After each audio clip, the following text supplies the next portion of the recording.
A big thank you to Squarespace for sponsoring this week's video. If you need a website or a domain, go to squarespace.com/James for 10% off your first purchase. Hello everybody, and welcome to what I think is probably my favourite beach in the world. This is Newborough Beach here in North Wales, and I thought it would be a fantastic place to basically copy a video that I made last year, which was 1 hour, one lens. And the lens in question is this 50mm 2.5, which I bought this week. I'm getting blinded and rained on at the same time. But the reward is that rainbow there. Now in last week's video, you might recall I alluded to a lens that I was acquiring that I called exotic. And that's not this lens. The lens that I was calling exotic was a 50mm f1.2. How overexposed am I, by the way? Yeah, 50mm f1.2. And I kept calling the shop that I'd bought it from, and they kept delaying the delivery date, and that gave me a lot of time to really question how often I was going to be shooting at f1.2, particularly at 50mm. And like at 24 or 35, maybe I would shoot at f1.2, but at 50, probably not all that often. So yes, basically I decided to save my money and the weight in my bag to go for the f2.5. And I thought today what I'd do is walk around the island and try and get some photos within 1 hour. Although it is a bit of a strange feeling thinking that I've probably already got the best photos of the day before I've hit record on the video.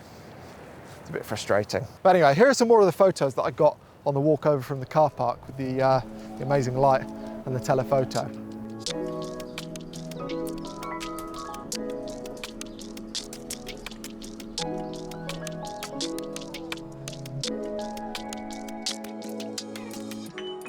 Right, first shot, wait for this bloke to walk into the frame and hope it coincides with this light that I'm seeing right now. Take a photo of the light so you know what I'm talking about.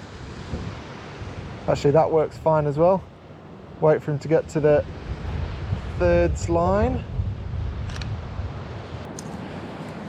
Right, I don't know if you can see my watch, but it's just about to turn 9 AM, so I suppose we'll see where we are at 10. I do like the concept of it just being an hour long, but if there's more photos to get, then I will obviously stay out. There's the lady that I just took a photo of just up ahead. Trickiest thing about those photos is making sure that you get one with their legs apart while they're walking so that you can see that they are indeed walking. Particularly tricky with a new camera because I don't want to take 10 shots all at 60 megapixels.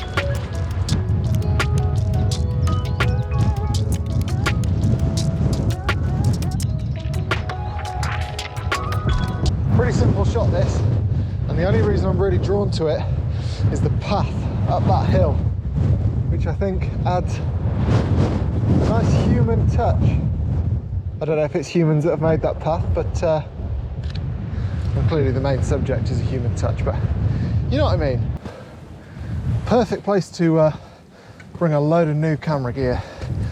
A windswept beach with sand flying everywhere. Oh.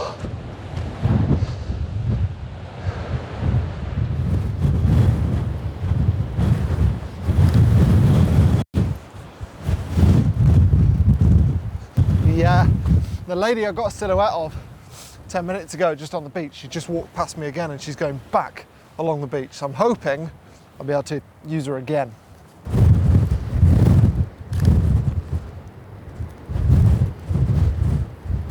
Well, that worked pretty good. Thank you very much to whoever you are. Very kind of you. I should also say, for the avoidance of doubt, that for better or worse, all of the images that you see are at 50mm. I've not done any cropping, despite the fact that I am tempted to check out the power of the crop on the A7R4. But note today, everything is exactly 50mm, apart from the telephoto shots that I showed you at the start of the video. I mean, we've got to make use of these grasses fluttering in the wind, and that path up there again. Very nice. Oh, that's nicely framed. Even if I do say so myself. Right, well this, I think, is a perfect 50mm shot, because it's wide enough to get a bit of the path winding in, but not wide enough to lose it, and you also get some of the choppy sea in the background too. So, something like that.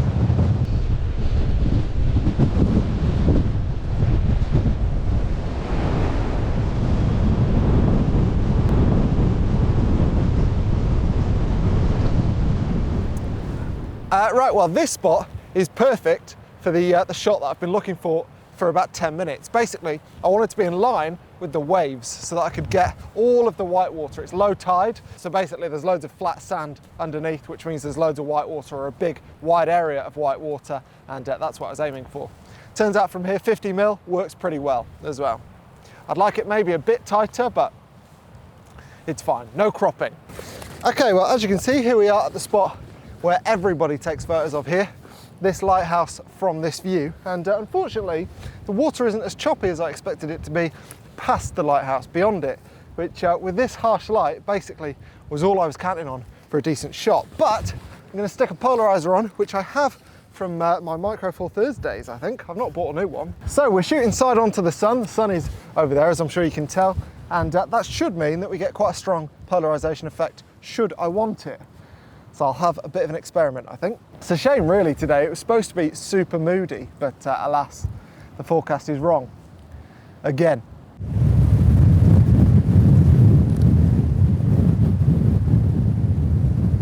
Well, it's quite lucky really, because 50 mil is my preferred focal length for this exact spot. So, to be honest, it is one of the reasons I came here.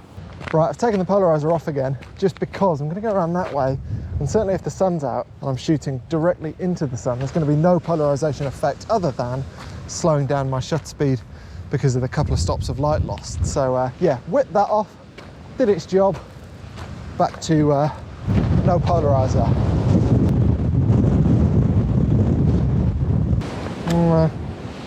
Well, sadly, certainly with the tide out, 50 mil is not the right option from here. It's way too tight because you don't get any of the water. If the tide was in, you would get some of the water because you can see the wet sand on this beach. God, my lens needs cleaning desperately. All that salt water. So yeah, basically, if the tide was in, it'd be a much better shot. But I mean, I'll obviously get a wide shot, but I won't be able to include it in the video. I mean, I'll show you, but just don't accept it as part of the video.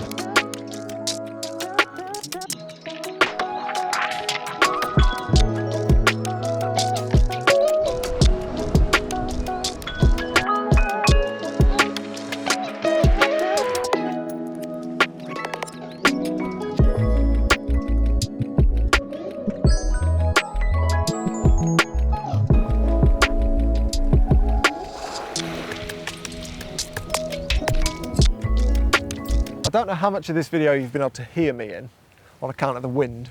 If it's not been much, I apologise. Although actually, a lot of you probably prefer the idea of watching a video of mine without having to listen to me. If that's you, you're welcome. Also, does anyone know why there's a bale of hay on the beach? Seems a bit odd. Right, it's gone 10 now, which is a shame because I'm not the whole way around the island as I wanted to be, but to be honest, the light's gone a bit naff now anyway. So what I'm going to do is come off the island and go and try and recreate one of my favourite photos here that, well, it's in the trees and hopefully away from the harsh light and the wind. I'm trying to recreate a photo that I took a couple of years back from roughly this spot. I don't know exactly where I was, but I think I was roughly here, and I was using a 50mm lens then as well. That's not true actually, I was shooting on my G9, so it was a 25mm lens, but 50mm full frame equivalent. I don't fancy my chances today though, because there's so much glare from the sun on the water, and I mean no polarizer is going to fix that. But never mind, I'll wait here for a bit longer, see what I get. While I'm waiting actually, it's probably not the worst time to tell you how I've ended up with a 50mm lens. Now typically, historically, I've always shot with what people call the holy trinity of lenses. That is a wide angle zoom, a standard zoom, and a telephoto zoom. Now I've got a wide angle zoom, my 16-35 that I'm filming this on now, and I've got my telephoto zoom, my 70-200, which I was taking photos on this morning, and then I had to decide, do I get a 24-70 or do I just get a prime? Now given that I've got the 24-35 focal lengths all sewn up with my 16-35, it felt like a bit of a duplication and a bit of a waste of weight getting a 24-70. And a lot of my shots are shot at either roughly 24mm, roughly 35mm, roughly 50mm, and roughly 70mm. And given that I've got 70mm covered with my telephoto lens, I thought it made most sense to make use of a prime. Now admittedly, this wasn't the first prime that I considered. Obviously I'd ordered the f2.5. And the reason for that is that I thought I could use that an awful lot in low light. Turns out, having thought about it, I'm not sure I would have, which is why I ended up with this. And the advantage of this, even though it's not as fast as a 1.2, is that, look at it, I mean, it's 150 grams versus nearly a kilo for most 24 to 70s. So yeah, in short, I thought rather than duplicate two focal lengths which overlap on two different lenses, I'd be better off with a prime which could either be lighter or faster.